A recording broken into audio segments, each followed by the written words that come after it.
Hello दोस्तों, शलोम। आप सबको शांति मिले। आज हम सीखने जा रहे हैं हिब्रू के ऐसे शब्द जो दैनिक जीवन में काम आते हैं। इससे पहले मैंने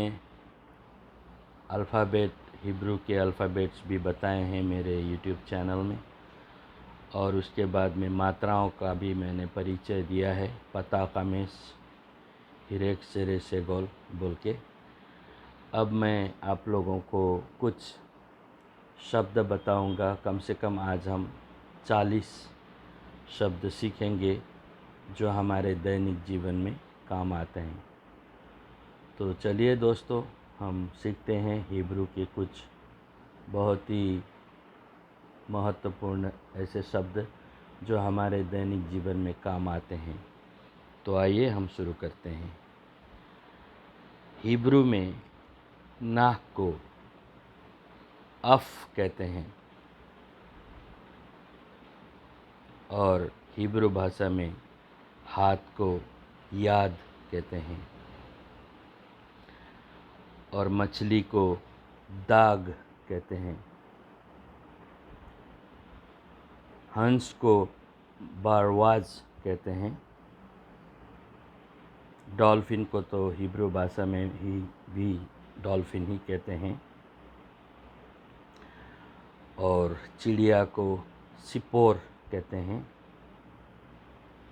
चाँद को यराह कहते हैं। तारा को कोखाव कहते हैं, और छतरी को मित्रिया कहते हैं, और टेंट या तंबू को ओहेल कहते हैं, और उल्लू को यानसुफ कहते हैं। हिब्रू भाषा में सांप को नकाश कहते हैं। कुत्ते को केलेब कहते हैं, और खरगोश को अर्नब कहते हैं, और भालू को दोब कहते हैं, और हीरा को यहलोम कहते हैं। ऊँट को गमल कहते हैं। पैर को रेगेल कहते हैं, और मुकुट को केतेर कहते हैं। पेड़ को एत्स कहते हैं।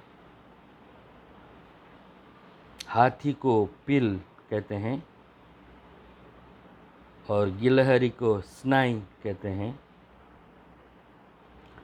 साइकिल को ओफानाइम कहते हैं।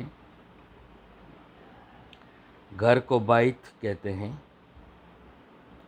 और बिल्ली को खातूल कहते हैं।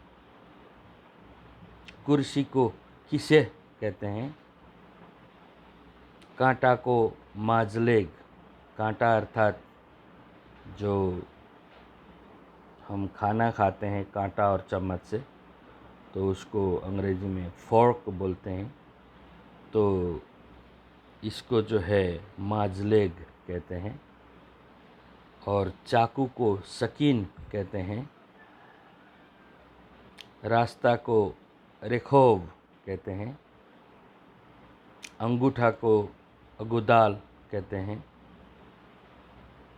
कॉकरोच यानी तिलचट्टा को जुक कहते हैं।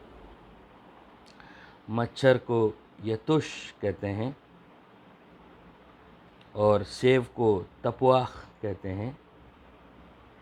अंगूर को अनाविम कहते हैं।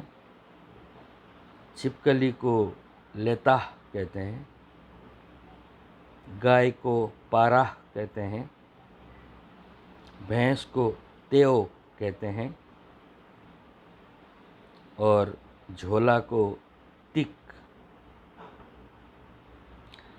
और अंतिम में है जूता को नाअल कहते हैं। तो दोस्तों, आज का जो लेसन था यही है कि हमने लगभग 40 शब्द ऐसे सीखे जो हमारे दैनिक जीवन में प्रयोग होते हैं। तो इसको बार बार पढ़ के याद रखें और सीखें। हिब्रू भाषा, ताकि हम दैनिक जीवन में बात भी कर सके और बाइबल को पढ़ भी सके और बाइबल को समझ भी सकें। बाइबल को समझेंगे आप, जब तक हिब्रू पढ़ेंगे तब तक ही आप बाइबल को समझ सकेंगे। आप हिब्रू नहीं सीखेंगे तो आप बाइबल को नहीं समझ सकेंगे। इसीलिए मैं आपको ये सजेशन देना चाहता हूँ कि आप जल्दी से जल्दी हिब्रू सीखें और बाइबल को पढ़ना शुरू कीजिए। धन्यवाद। आपका दोस्त बेंगलोर से बेन्याहू।